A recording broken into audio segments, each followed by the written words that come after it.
I know you usually don't engage in much smack talk, but Michael Bisping certainly does. Does it bother you at all? Not at all. I mean, I was planning to hire Chels for some private lessons on Smack Talk, but he wasn't available, so maybe next time. What do you think of this matchup, though? You've had a little bit of a layoff. I think it's an exciting matchup for the fans. He's one of those fighters that will come and bring it, and he's in good shape. And I know a lot of people always, kind of bag on my cardio, but what they don't understand is, last 3 fights been, rough for me. One injury to another, but this time I'm all healed up, and if I lose, then I lose because, he's a better fighter. But I don't plan to lose. And have you been training, consistently? Or I know you've also been working on other things. So how much training have you been doing in the last year or so? Well, after the Rich Franklin fight, I was off for about 4 months completely because I had 3 elbow surgeries. 6 weeks before the fight, I had elbow surgery on my left, and after the fight, they went through the front and finished that elbow, and then did my other elbow. So it took a while to heal. I'm not your spring chicken anymore. So after the recovery, all I did was rehab and got back on my strength and conditioning, got on my diet, and between my wife cooking and just eating really good and training with my personal trainer, Matt Allen, and now Scott Sheely's out here. I think everything's coming back together, and we'll find out August 23rd, see how I look and see how I feel. What was wrong with your elbows?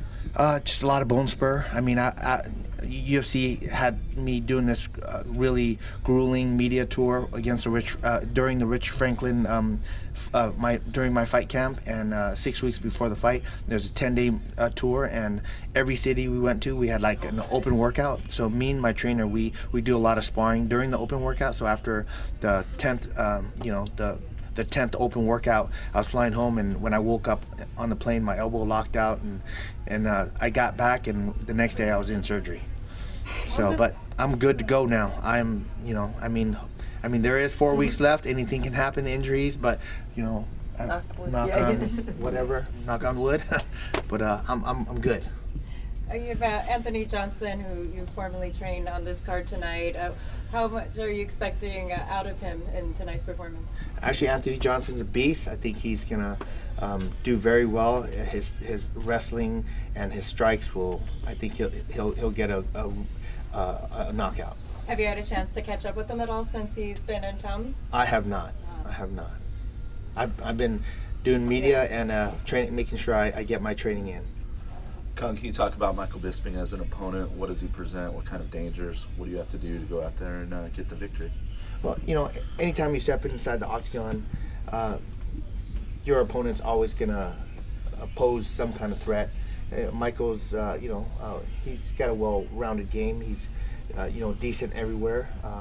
I'm excited. I think the only threat that was eliminated now, because I feel like my cardio is really good, was his cardio. He's gonna try to take me to the late rounds, but when you take me to the late rounds and I'm in shape, you have to endure all the damage that I'm gonna bring that night, and let's see what happens. And this time around, I know I'm gonna pace myself and not try to blow my wad in the first 2 rounds. I'm ready. I feel really good for this fight. Nothing's promised, but I know for that I'm coming in and I'm confident. I'm ready to go. Why obviously the injury for the long layoff, but why come back now? Do you still have the desire? What's your goals to accomplish? What do you still have to accomplish as a mixed martial artist?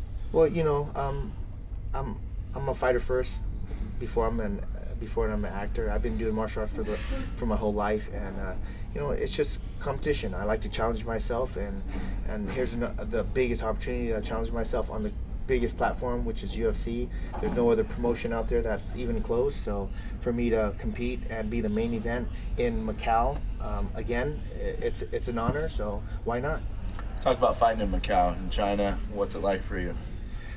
Being in Macau is very special because I was the first main event with Rich Franklin for UFC in China, and getting a victory like that, and knowing that I wasn't 100%, I just want to see how I do at 100%. They're going to be going there, it looks like, once a year now. Is that something we can see, an annual Cung Lee trip to Macau? One fight at a time. We'll see. I mean, I pushed a few movie projects just for this fight. You know, I mean, it wasn't like a leading role or anything, but you know, I really want, you know, to compete, you know, and be the main event. I love super fights, and Michael Bisping is a super fight to me. So it's 5 rounds, 5 minutes, and you know, I plan to be there in shape and ready to bring the lightning followed by thunder. You know, speaking of that, though, I know there's some cultural sensitivity over there. Some people think all Asians are the same, and you are not.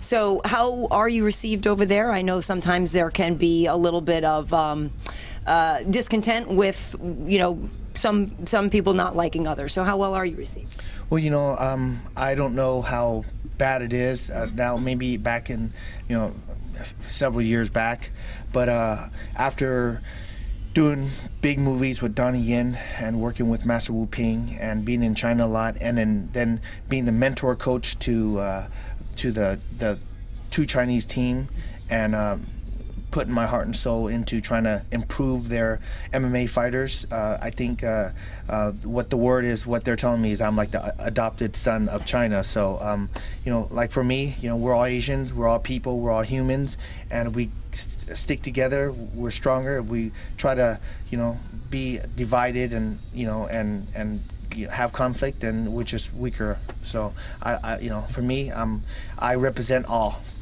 I know combat sambo and is big in Mongolia. There's a lot of fighters over there that are basing their MMA in that.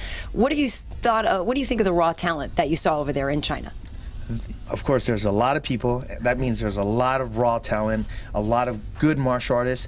There's just not enough coaches. But I'm sure UFC China's making sure that they're getting the right camps available to these fighters, to, you know, and letting them know where to go and where to train. And I think when all these fighters start realizing that they're getting better training elsewhere, they're going to leave their coaches and then look and get into the right camp. And that's what they need, the good coaches. And it's Sanda I was thinking of too. It's Sanda and Sambo that they do over there. It's actually Sanda and Swai Jiao, which is a Chinese style wrestling. Yeah. Come real quick, this is kind of off topic. Do you have any pre-fight rituals you do, day of the fight or night before? Eat the same meal or anything like that? No, yeah. She wants to say something. Actually, what I do is like my fight shorts and my robe, and like when the kids sleep, I put it over their you know, like their bed, and they sleep, and I an hour here, then I take it to I have 3 boys, so by the time 3 hours, they, you know, my fight shorts and my robe and my walkout gear is on top of the blankets on each one of my kids. Nice. Yeah. Thank you. Okay, good. Thank you. Awesome. Thanks.